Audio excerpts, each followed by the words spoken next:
বরফে ঢাকা অঞ্চলে একজন লোকের শরীরে ২০টিরও বেশি কাপড়। বরফে হাঁটতে হাঁটতে তার নাক ও চোখের পাতা জমে যায়। এরপর সে পরেন রেনডিয়ার চামড়ার পোশাক।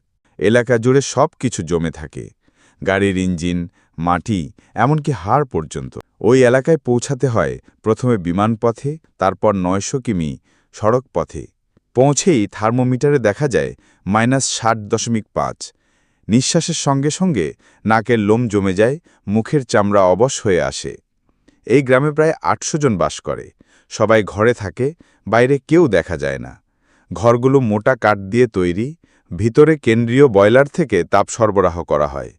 বাড়ির বাইরের রুমে খাবার রাখা হয়, যা স্বাভাবিকভাবে জমে যায়। গরুর দুধ দহন করতে গরুর স্তনে কাপড় মোড়ানো হয়। পানি পাইপে জমে যাওয়ায় গরুকে নদীতে নিয়ে যেতে হয় পানি খাওয়াতে। জামা কাপড় বাইরে দিলে মিনিটেই বরফ হয়ে যায়। মুখে বেশি সময় খোলা রাখলে চামড়া ফেটে যায়, চেতনাও হারিয়ে যেতে পারে। মুখের ত্বক ঠান্ডায় শালা হয়ে যায়। তখন অ্যালোভেরা আর অ্যালকোহল মিশিয়ে ঘষে তা কমানোর চেষ্টা চলে। একজন গৃহিণী কাপড় শুকাচ্ছেন বাইরে, সবগুলো শক্ত বরফে পরিণত। তারপর গরুকে দুধ দিচ্ছেন কাঠের তৈরি গরম খোঁয়ারে, যেখানে বরফ ও ঘামের কণা ছাদে জমে থাকে।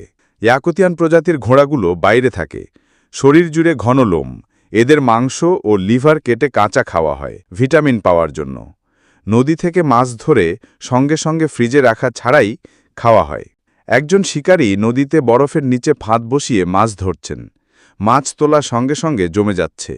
তারপর তিনি মাছ ঘষে গরম করে পাতলা করে কেটে নুন দিয়ে খাচ্ছেন। শিকার শেষে তিনি খরগোশ ধরেছেন ফাঁদে।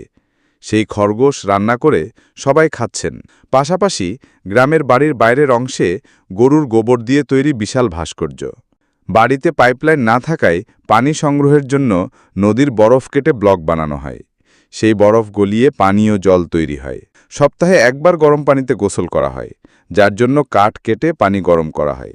গোসল শেষে বাইরের -৫৪ ডিগ্রি তাপমাত্রায় বের হতে হয়।